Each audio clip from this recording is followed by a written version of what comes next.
प्रारब्ध के सभी दर्शकों को मेरा नमस्कार। मेरा नाम है संदीप आर के सिंह और आज का जो मेरा विषय उससे पहले एक दो घटनाओं का जिक्र करना चाहूंगा। जुलाई 2006 में मुंबई में लोकल ट्रेन्स में ब्लास्ट हुए थे। सैकड़ों लोगों की जान गई थी और उसमें मकोका एक कानून था महाराष्ट्र में। उसके अंतर्गत फिर जो लोग एक्यूज थे, जो लोग उसके आरोपी बनाए गए, उन पर केस चला। उनमें कुछ लोगों को फांसी की सजा हुई और उसके बाद कल बॉम्बे हाई कोर्ट ने उन सबको छोड़ दिया। जितने एक्यूज थे सबको छोड़ दिया। एक था वो जेल में ही था, कोविड के दौरान उसकी मृत्यु जेल में हो गई, उसको भी पाक साफ कर देंगे। हाँ भाई ठीक। और ये ऑफ कोर्स 12 के 12 हमारे मुसलमान थे।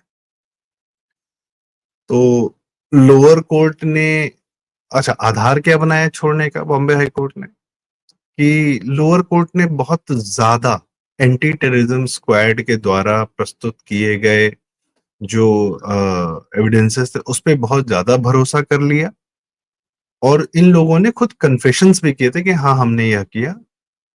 उस पर बहुत ज्यादा भरोसा कर लिया। जो लोग को बॉम्बे हाईकोर्ट ने छोड़ा है उन लोगों ने कन्फेस किया था, तो उनके स्टेटमेंट्स को भी नहीं माना और उसके बाद ये भी कहा कि लोअर कोर्ट ने जो है पुलिस के द्वारा प्रोड्यूस किए एविडेंसेस से बहुत ज्यादा भरोसा कर लिया और 12 के 12 लोगों को छोड़ दिया हाईकोर्ट। अब ऑफ कोर्स सरकार जाएगी, सुप्रीम कोर्ट जाएगी, तब तक ये लोग 12 के 12 11 घूमेंगे फिरेंगे, मस्त रहेंगे, ऐश करेंगे। कन्फेशन कर चुके हैं, ठीक है, पुलिस के सामने किया हो, मजिस्ट्रेट के सामने किया। वैसे भी पुलिस के सामने दिया हुआ बयान मान्य नहीं होता है, मजिस्ट्रेट के सामने दिया गया बयान ही मान्य होता है अगर कन्फेशन है तो। पर उसको भी इन लोगों ने, बॉम्बे हाई कोर्ट के सिंधे साहब, एक जज साहब है, उन्होंने कोई बात ठीक। दूसरी घटना, अभी हाल फिलहाल में हम लोग की बातचीत हुई, कन्हैयालाल जो फिल्म कन्हैयालाल जी पर जो फिल्म आ रही थी उदयपुर फाइल्स, आधार में लटकी हुई है, रिलीज नहीं हुई है। रिलीज, अब वहां बहस चल रही है कि दिल्ली हाई कोर्ट ने सुप्रीम कोर्ट की इच्छाओं के विरुद्ध जाकर, आदेश नहीं, इच्छाओं के विरुद्ध जाकर फिल्म पर स्टे लगा दिया और भेज दिया कि अब टंग जाएगी, ठीक है, रिलीज हो ना हो कौन जानता है। अभी अधर में लटका हुआ, फाइनेंशियल लॉस हो रहा है, डिस्ट्रीब्यूटर को भी लॉस हो रहा है। एन मौके पे रिलीज के एक दिन पहले फिल्म को जब बैन लगाया जाता है तो सबसे ज्यादा लॉसेस उसी समय होते हैं। ये आगे आने वाले प्रोड्यूसर्स को भी चेतावनी है कि भाई फिल्म बनाने की कोशिश मत करना, तुम्हारा नुकसान हम तो ये करा देंगे। फिल्म रिलीज हो जाएगी कोई बात, लेकिन हम तुम्हारा नुकसान जरूर करा देंगे, ये तय। ठीक। तीसरा, धनखड़ साहब की जो बात है, धनखड़ साहब भी न्यायपालिका के खिलाफ काफी ज्यादा बयान दे रहे थे और हमें लग रहा था कि उम्मीद थी कि भाई न्यायपालिका को का दुरुस्त होने का समय आ गया, कि अब नहीं तो कब। और सुप्रीम कोर्ट के सीनियर वकील रहे हैं धनखड़ साहब, तो उनका एक लोकस स्टैंडाई भी है। वह अगर बोलते हैं बात को कि कोर्ट की सिस्टम्स में प्रॉब्लम है, ऑफ कोर्स वो स्वयं उस प्रक्रिया से निकले हैं और मतलब बड़े वकील बने हैं और वो भी फर्स्ट जनरेशन है। ऐसा नहीं कि उनके चाचा भतीजा या कोई पिताजी या परिवार में कोई रहा हो, तो वो नीचे से उठकर वहां उस पोजीशन तक पहुंचे हैं, सुप्रीम कोर्ट के सीनियर वकील बने। तो ऑफ कोर्स उन्होंने पूरी प्रक्रिया देख रखी है, तो जब वह कहेंगे तो हमें बात समझ माननी चाहिए। खैर, चौथा, अभी संजीव सान्याल जी हैं, principal economic adviser to prime minister हैं और फाइनेंस मिनिस्टर के भी इकोनॉमिक एडवाइजर रहे, भी प्राइम मिनिस्टर के इकोनॉमिक एडवाइजर्स में से हैं और बड़े कमाल के न सिर्फ इकोनॉमिस्ट हैं बल्कि इतिहासकार भी हैं और बड़े अद्भुत कार्य करते हैं। तो वो काफी वेरीड है उनका क्षेत्र जो है। और सबसे अच्छी बात है कि वो सचिंद्र नाथ सान्याल जो हमारे एक बहुत बड़े रिवॉल्यूशनरी थे, उनके परिवार से आते हैं। मेरे ख्याल से सचिंद्र नाथ सान्याल जी के भाई के पोते हैं। ठीक है। उन्होंने भी कहा कि भारत की प्रगति में जो सबसे बड़ा रोड़ा है, वो 3 बार कह चुके हैं कि वो जुडिशरी है। तो भारत का ईज ऑफ डूइंग बिजनेस में रैंकिंग के बहुत सारे क्राइटेरिया होते हैं। तो वो कहते हैं कि जो कॉन्ट्रैक्ट होता है किसी दो व्यापारी के बीच का, उसको एनफोर्स करने में वो एक बहुत बड़ा क्राइटेरिया होता है ईज ऑफ डूइंग बिजनेस में। ठीक है, किसी प्राइवेट प्लेयर ने किसी वेंडर को एक कॉन्ट्रैक्ट किया, उसको बोला कि पेमेंट करेंगे, पेमेंट नहीं कर रहा है, तो ये सब चीजें जो बहुत ज्यादा इसके चक्कर में लोग कोर्ट में पढ़ते नहीं है कि कोई न्याय हमें मिल जाए कि हमारा पैसा किसी ने रख लिया, हमारी पेमेंट करनी थी नहीं किया। तो वो आपस में ही आदमी जो है विदाउट कोर्ट निपटता रहता है, कॉन्ट्रैक्ट बन जाते हैं पर कितने इफेक्टिव होते हैं, कितने इन्फोर्स्ड होते हैं। तो ये उनका कहना था संजीव सान्याल जी का कि कॉन्ट्रैक्ट्स का एनफोर्स होना भारत में बहुत मुश्किल कार्य है। वो बहुत बड़े बड़े लोग ही ये कार्य करवा पाते हैं, क्योंकि वो फिर फीस वगैरह उस तरीके से जाती है, जब लाखों करोड़ों में फीस जाती है तो उन्हीं लोग के कार्य हो पाते हैं। अदरवाइज आम जनता का, आम व्यापारी का, जो भारत के लिए कार्य कर रहा है, जो भारत के लिए टैक्स पैदा कर रहा है और सर्विसेज भी दे रहा है आम जनता को, कुछ लोग को नौकरी पे भी रख रहा है, उसको न्यायिक व्यवस्था से सुविधा तो नहीं, दिक्कत ही मिलती है। यह न्यायिक व्यवस्था अपने लोगों को भी न्याय नहीं दिला सकती है, यह तय है। अक्सर बात होती है कश्मीरी पंडितों की जब हत्या शुरू हुई थी जनवरी में 1990 में, उससे 2 महीना पहले नवंबर 1989 में सबसे पहली जो हत्या हुई थी वो हाई कोर्ट के जस्टिस थे, श्री नीलकंठ गंजू जी। उनको टेररिस्ट ने, टेररिस्ट क्या, वो कश्मीरी मुसलमान जो पाकिस्तान या जो भी आप कह लें, जिनको हिंदुओं का वहां रहना बर्दाश्त नहीं होता, वो सारे के सारे, आम जनता भी उसमें थी, तो उनको सबसे पहले जिसको मारा गया वो हाई कोर्ट के जज थे। तो जब हाई कोर्ट के जज को नहीं बचा पाओगे तो फिर सबको तो जाना ही पड़ेगा। जब उन सब केसेस की एसआईटी की बात हुई सुप्रीम कोर्ट में, लोग पीआईएल लेके सुप्रीम कोर्ट में गए, तो सुप्रीम कोर्ट ने कहा बहुत पुराने केसेस हो गए, 1989 घटना बहुत पुराना हो गया, इसको खोलने, इस पर कोई एसआईटी या की आवश्यकता नहीं, और आपने वापस कर दिया। और दोगलापन ये कि 6 महीने बाद 1984 के सिख दंगों पर एसआईटी बना दी। 1984 पुराना नहीं था, 1989 या 1990 की घटना पुरानी हो गई थी, यह दोगलापन। हाल फिलहाल में अभी एक और घटना हुई कि जुडिशरी में, जिनके यहाँ एक जज साहब थे जो दिल्ली के हाईकोर्ट जज साहब, हाईकोर्ट के जज थे, सीनियर थे, यशवंत जी, उनके यहाँ कुछ पैसे जो नहीं पकड़े गए थे, जले भी नहीं थे, बोरी में नहीं पाए गए थे, उनको फिर ट्रांसफर कर दिया गया था इलाहाबाद हाईकोर्ट। बड़े मार्च में होली के दौरान यह घटना आप लोगों को पता ही है। तो उनकी इम्पीचमेंट की भी प्रक्रिया कल परसों शुरू हुई, सांसदों ने दस्तखत किए, और उसी दौरान ये धनखड़ जी का भी यह इस्तीफा आता है। तो 5-6 जो घटनाएं हैं, जुडिशरी, न्यायपालिका, और इसमें संजीव सान्याल जी का जो पॉडकास्ट है उसमें वो यह भी कहते हैं राहुल जी के साथ, राहुल का संगम टॉक्स है, वो भी कमाल का एक कार्य कर रहे हैं। तो संजीव सान्याल जी कहते हैं कि बात सिर्फ जजेस के कॉलेजियम सिस्टम की भी नहीं है, बात है कि जो पूरा तंत्र है जिसमें वकील, सीनियर वकील, हाई कोर्ट के वकील, और ये जो हाई कोर्ट जजेस, सुप्रीम कोर्ट जजेस, ये जो पूरा कॉकस है, यह पूरा कॉकस सिस्टम को चेंज नहीं होने देना चाहता, बेनिफिशियरी है। अब किस प्रकार से बेनिफिशियरी है वो तो वो सिस्टम जाने। तो कहने का मतलब है कि यह जो एक तंत्र है जो ब्रिटिशर्स का दिया हुआ है, जो आज भी ब्रिटिशर्स के पहनाए हुए कपड़े ही पहनता है, भी काला चोगा, बड़े बड़े, यहाँ की भीषण गर्मी में भी मैंने देखा है दिल्ली में, सुप्रीम कोर्ट के आसपास से निकलिए तो गर्मी में भी काला चोगा एकदम पहने हुए निकलते हैं, जितना सीनियर होता है उतना भारी चोगा पहनता है। वो चोगा ही कहते हैं उसको, गाउन कह लीजिए, कुछ भी कह लीजिए, वट एवर इट इज। तो वो उनकी वही ड्रेसिंग है जो ब्रिटिशर्स पहना के गया। तो एक प्रकार से, अच्छा, उसके बाद सुप्रीम कोर्ट में सारी चीजें इंग्लिश में ही होती हैं, कोई भी इंडियन भारतीय भाषाओं में वहां पे क्या कहते हैं, केसेस नहीं होते हैं। 2014 में जब मोदी जी आते हैं तब राम जन्मभूमि केस, जो भारत का सबसे पुराना केस चल रहा था, 47 से पहले से भी चल रहा था, 2009 में फिर हाई कोर्ट से आया, इलाहाबाद हाई कोर्ट से उसका फैसला आया।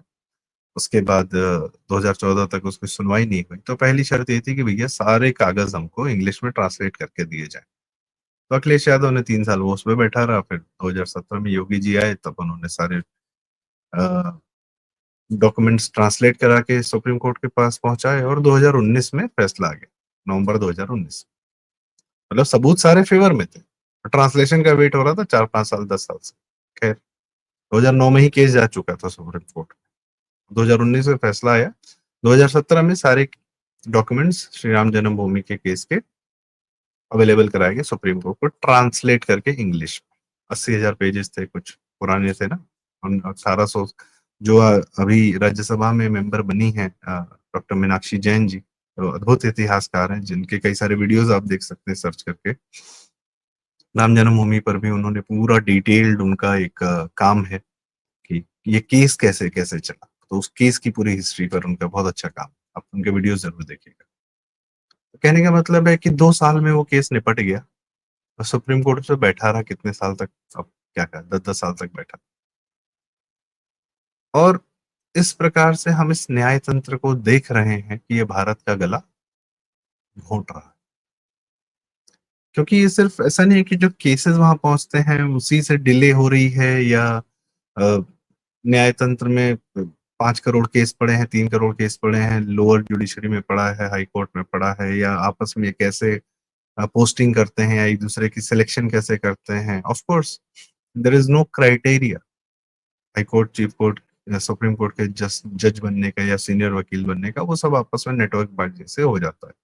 उसके लिए कोई एक प्रॉपर ट्रांसपेरेंट प्रक्रिया नहीं। ठीक है, बात सिर्फ इतनी नहीं है। बात यह है कि यदि कोई चाहेगा भी इनको दुरुस्त करना तो वो अकेले नहीं कर सकता, उसको एक पूरी टीम चाहिए पावरफुल लोगों की, कुछ मिनिस्टर्स या इस तरीके से जो भी विधायक हों, सांसद हों, मंत्री हों, कुछ कानून, और सबके कुछ ना कुछ ऐसे पेच फंसे रहते हैं, कुछ होती हैं चीजें जो डिस्क्लोज नहीं हो सकती हैं, उसको उन पॉइंट्स को ब्लैकमेल करके जुडिशरी जो है ऑफ कोर्स उनको उन पर अपना आधिपत्य, हर कोई निशिकांत दुबे नहीं है, या हर कोई मोदी जी नहीं है, या हर कोई योगी जी नहीं है जिनका जीवन ऐसा है कि जहां पर आप उन पर केस नहीं कर सकते। कई लोगों के होंगे कुछ वीक पॉइंट्स, उसको सबसे पहले ब्लैकमेल किया जा सकता है। तो एक अजीब सा मकड़ जाल है, और इकोसिस्टम का ये सबसे पसंदीदा मकड़ जाल है, क्योंकि हरीश साल्वे जी जो एक बहुत वो स्वयं में सुप्रीम कोर्ट लॉयर है, छोड़ के फिर लंदन चले गए, वहां प्रैक्टिस कर रहे हैं। उन्होंने 2014 में ही कहा था कि मोदी आ तो गए हैं, पर ये सारा एक्टिविज्म अब जुडिशरी से होगा।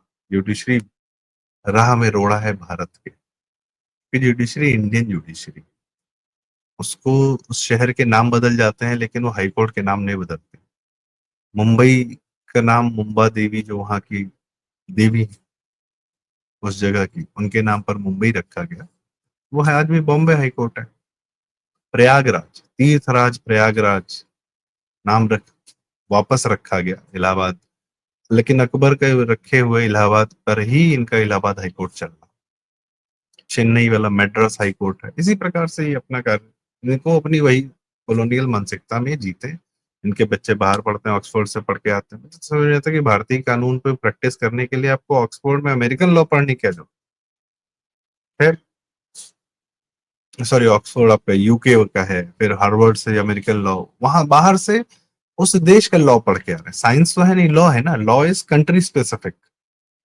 कोई इंटरनेशनल लॉ हर सब जगह बराबर तो है नहीं, हर लॉ कंट्री स्पेसिफिक है। तो आप जब अमेरिका में लॉ पढ़ते हैं हार्वर्ड में, तो आप अमेरिकन लॉ पढ़ते हैं। आप जब यूके में ऑक्सफोर्ड में पढ़ते हैं तो आप वहां का लॉ पढ़ते हैं। तो भारत का लॉ तो भारत स्पेसिफिक होगा, यहाँ के इंस्टीट्यूट पढ़ाएंगे नहीं, बाहर से पढ़ के आएंगे और यहाँ पर प्रैक्टिस करेंगे। कौन सी व्यवस्था है भगवान जाने, मतलब मैं तो कह भी नहीं सकता कुछ। तो यह जो तंत्र फिर ऑफ कोर्स वीपी साहब जो हैं, तो सरकार जो है यदि न्यायपालिका को सुधारना भी चाहेगी तो कैसे, क्या है प्रक्रिया। अभी कोई जीनियस ही विलक्षण होगा जो यह कर पाएगा, कैसे करेगा, देखते हैं। समाधान क्या है, ये वो समस्या है जिसके समाधान पर क्या बातचीत की जाए, क्या कहा जाए, कैसे कहा जाए, क्योंकि ये समस्या से जूझ तो रहा है हर आदमी, हर आम आदमी तक जूझ रहा है। क्यों? क्योंकि इसी न्याय प्रक्रिया कि तलवार सबके गर्दन पर टांगी जाती है। लोग कोर्ट कचहरी से बचना चाहते हैं, बचते हैं इसलिए अपने अंदर की कई सारी इच्छाएं, कई सारे कर्म जो करना चाहते हैं वो नहीं करते हैं, डरते हैं। एक पूरे तंत्र से जब पूरा समाज डरा हुआ बैठा रहेगा तो जिएगा कैसे और क्या करेगा? तो जितने मौके मिल रहे हैं वो अपना जीवन जीता रहता है। लोग कहते हैं कि भाई या तो जीवन में भगवान अस्पताल से बचाए और कोर्ट कचहरी से बचाओ, पुलिस से बचाए। क्योंकि पुलिस की भी पहले ये व्यवस्था थी कि भाई पुलिस भी क्या है, जुडिशरी का सारे आदेश उसको पालन करने हैं, वो आपको फंसाएगा भी तो जुडिशरी में ही लेके जाएगा। तो पुलिस और जुडिशरी को एक ही समझिए कि ऐसा तंत्र जिससे समाज डर के रहता हो, जिससे समाज को डर के रहना पड़ता हो। और ये जुडिशरी से समाज में हिंदू समाज की बात कर रहा हूँ, हिंदू समाज को डर के रहना।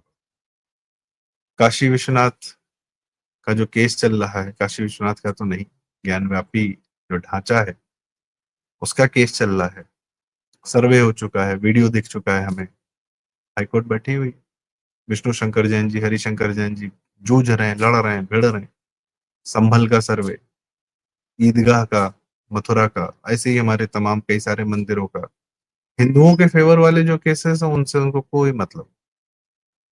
और जहां मुस्लिम आ रहा है सामने, उनके वो जमात इस्लामी जो इसका केस कपिल सिब्बल लड़ते हैं, जो जहांगीरपुरी में अगर डिमोलिशन ड्राइव चल रही है उसको तत्काल तुरंत स्टे दे दिया था, तीस्ता से तलवाड़ को एसएमएस पे बेल मिल जाती है, जुडिशरी तीस्ता से तलवाड़ को कर देती है। राणा अयूब का घोटाला पकड़ा जा रहा है, कह रहे कुछ ही करोड़ का तो घोटाला है, जाने दो उसको बाहर। और सिर्फ ये रिक्वेस्ट थी कि भाई साहब इसको बाहर मत जाने दें, इंडिया से बाहर मत जाने दें क्योंकि जांच चल रही है। नहीं नहीं, कुछ ही करोड़ का तो घोटाला है, होता थोड़ी, जाने दो बाहर। ये high court, Delhi high court का आदेश था। अभिषेक मनु सिंघवी ने क्या किया, कैसे जज बना रहे थे, उसके वीडियो पर रोक है। अ, राहुल गांधी, सोनिया गांधी का जो केस चल रहा है उसकी मीडिया में उसकी रिपोर्टिंग पर हाई कोर्ट ने रोक लगा रखी। तो ये इकोसिस्टम, वकील साहब लोग राज्यसभा भेजे जा रहे हैं जिन पार्टियों का, उन्हीं का केस लड़ रहे हैं। बायस है नहीं है क्या है कुछ पता नहीं। पर्टिकुलरली इसके रिसीविंग एंड पर हिंदू समाज है। हिंदू समाज को क्या फायदा मिल रहा है इस न्यायपालिका से, इस जुडिशियल सिस्टम से? वक्फ के कानून को सुप्रीम कोर्ट लेके बैठ गया, हाँ सुनेंगे, ठीक है, स्टे नहीं लगा रहे हैं, कोई बात नहीं। 5 जुलाई का था, 5 जून का था, क्या क्या हो रहा है? मुस्लिम समाज वक्फ के माध्यम से हिंदू समाज की जमीनों पर कब्जा किए जा रहा है। Judiciary so much so that कि इलाहाबाद हाई कोर्ट पे वक्फ ने दावा कर दिया था, तो इलाहाबाद हाई कोर्ट ने सुप्रीम कोर्ट में वक्फ से लड़ाई लड़ी, और इलाहाबाद हाई कोर्ट ने इलाहाबाद हाई कोर्ट में अपनी जमीन के लिए लड़ाई लड़ी और जीता। और फिर गया सुप्रीम कोर्ट, वक्फ से लड़ रहा है इलाहाबाद हाई कोर्ट। यह हाल। वहां अतीक यादव, सॉरी अतीक अहमद, वैसे अतीक यादव भी कहा जा सकता है, उसका केस चल रहा था तो 10-10 हाईकोर्ट के जज साहब लोग ने अपने आप को रिक्यूज कर लिया कि हमने नहीं, हम का केस नहीं सुन सकते। ये लोग समाज को न्याय देने के लिए आए। इलाहाबाद हाई कोर्ट का ये है कि उत्तर प्रदेश के 80 जिलों में से 72 जिलों का केस इलाहाबाद हाई कोर्ट में सुना जाता है। लखनऊ जो बेंच खुली है उसमें सिर्फ लखनऊ कमिश्नरी मंडल के जितने जिले हैं, 6-7 जिले होंगे, उनका केस सुना जाता है बस। जबकि लखनऊ हाई कोर्ट ज्यादा बड़ा है इन कैपेसिटी। नहीं, हम नहीं देंगे, हम सब नोएडा, गाजियाबाद, सहारनपुर, मेरठ, जो पश्चिम के उत्तर पश्चिम वाले बेचारे कह कह के परेशान हो गए कि भाई साहब एक बेंच हमको यहाँ मेरठ में दे दो। नहीं, इलाहाबाद से ही होगा, प्रयागराज से ही होगा। इलाहाबाद जब मैं बोलता हूँ तो इलाहाबाद हाई कोर्ट, मतलब क्योंकि उन्होंने तो नाम बदला नहीं। यह एक सिस्टम चल रहा है, इसके समाधान पर आप लोग बताइए, क्या है समाधान? देखिए साहब, अपने कमेंट्स मुझे जरूर बताएं, अपनी राय कमेंट्स में जरूर बताएं। वीडियो लाइक करें, शेयर करें, चैनल जरूर सब्सक्राइब करें।